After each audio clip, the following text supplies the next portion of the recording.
حول عبارات مستعملة. عبارات مستعملة معناها العبارات التي تستعمل يوميا. इसका मतलब है कि वो जुमले और इबारात जो रोज़ाना तौर पर इस्तेमाल होते हैं, आज इनके बारे में पढ़ेंगे।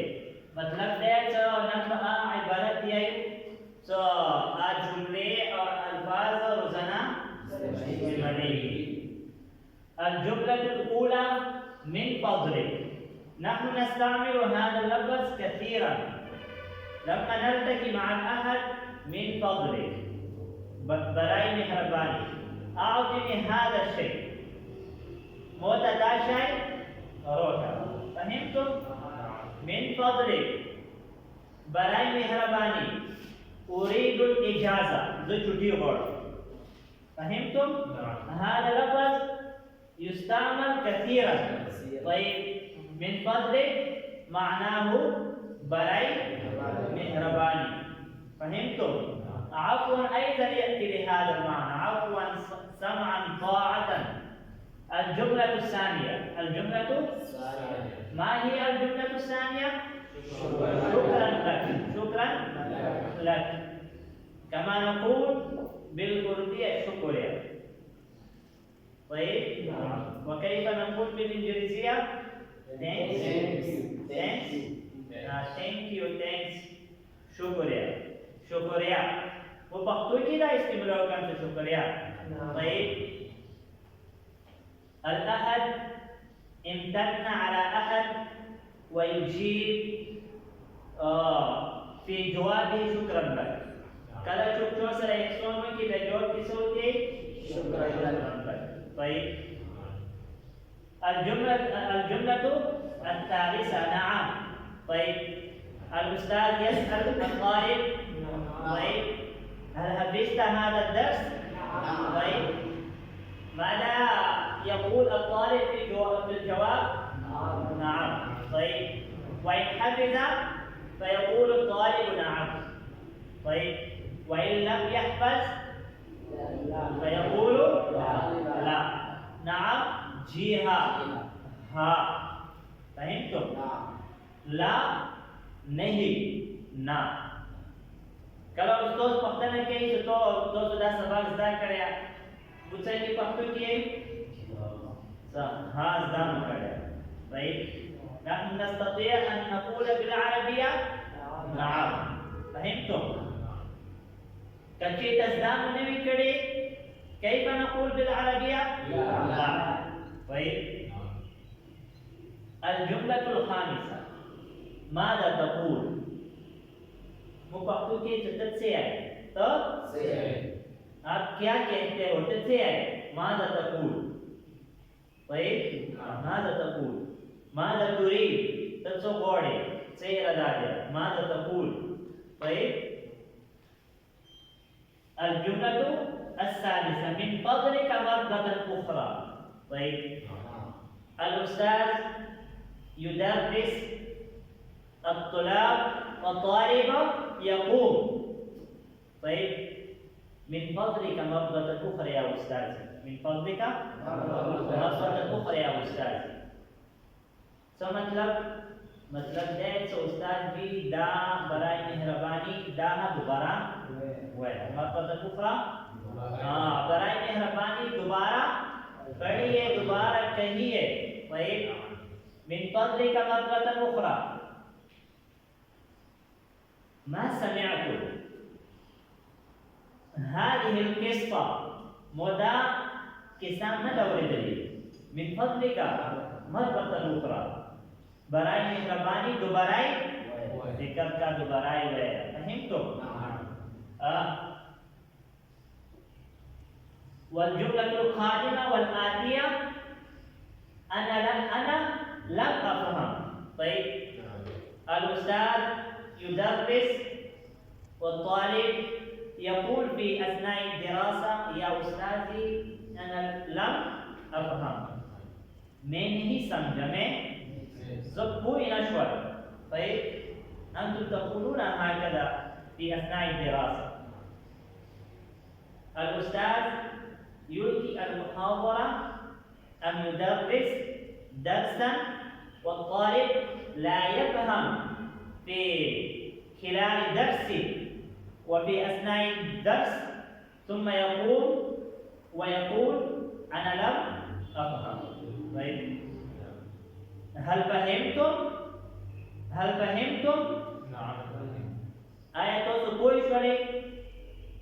الطالب يقول أنا لم أفهم يا أستاذ، أنا لم أفهم يا أستاذ. سوف نشكر زها نشكر من فضلك مرة أخرى، من فضلك مرة أخرى. سأقول نشكر برا يا ولد. فهمتم؟ والجملة الآتية كلمة كلمة، لفظ بلفظ، يلفظ. طيب الآن أدرسكم العبارة الكاملة. طيب أنتم تقولون يا أستاذ كلمة كلمة. ما معنى هذه الجملة؟ لفظ بلفظ. मतलब से यू लफ्ज होते हैं حرف حرف بحرف هل فهمت؟ هل فهمت؟ الأستاذ يقول في انتهاء الدرس هل فهمتم يا أيها الطلاب؟ آية تصبح شوية. آية فهمتم؟ أنا أيضا استعملت فهمتم. هل فهمتم؟ هل فهمت؟ آية تقول شوية. क्या आप समझ गया؟ فهمتم؟ نعم فهمت. نعم فهمت. طيب وإن كان الجمع نعم فهمنا. जी हाँ वो طيب والجواب الآخر ما فهمت. ما زنشكوي ما فهمنا منشكوي. لكن أنا قلت لكم في درس السابق العرب تستعمل على مكان فعل الماضي المنفية المضارع بلام الجهل. لم أفهم، لم نفهم. فهمتم؟ ما فهمتم، ما فهمت، لم أفهم. كلاهما تأتي لمعنى واحد.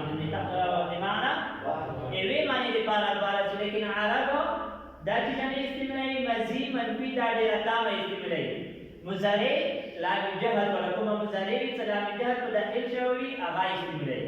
فهمتم؟ ما معنى هذا؟ ما معنى هذا؟ نحن نقول بالمشتبيه إدي معنى صدا. إدي معنى صدا. يا أستاذ ما معنى هذا؟ درستم توسو دا درستم هذا الدرس توسو دا سباق ويلو. لكن ما معنى هذا؟ لكن إدي صو معنى هذا. ما معنى؟ فهمتم؟ ما معنى هذه الجملة؟ إدي جملة سمنا. ما معنى هذا اللفظ؟ إدي لفظ سمنا. فهمتم؟ لا أعلم، لا أعلم. أنا أقول لكم أين عبد الهادي؟ أين عبد الهادي؟ كذا أحمد يقول يا أستاذي لا أعلم. متفتا نشتو لا أدري. لا أدري متفتا نشتو لا أعلم لا أدري كلاهما نفس المعنى. فهمتم؟ هل تتكلم بالعربية؟ أنتم أتيتم إلى هنا لتعلم دولة اللغة العربية. أنا أسألكم هل تتكلمون بالعربية؟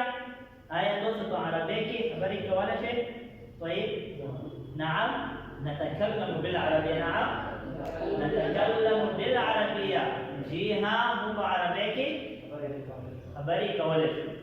लेकिन बात सूरत की सकला तो सदा जमा वाला से ततकल्लमूना जिक्र की dia penjawab ki tatakallam. Baik kacita tatakallam di mufrad mukhatab wala se zikr ki hal tatakallamu بالعربية نعم أتكلم. طيب نعم أتكلم بالطلاقة. زو مسلسل خبري بعربيتي ولا تنسوا مشكل وتمحكي نشتا. نعم أتحدث قليلا. जी हाँ मैं थोड़ा थोड़ा बात कर सकता हूँ. जो लगी लगी खबरें فهمتم؟ اليوم نكتفي بهذا الدرس. نلتقي في درس القادم إن شاء الله. جزاكم الله خيرا.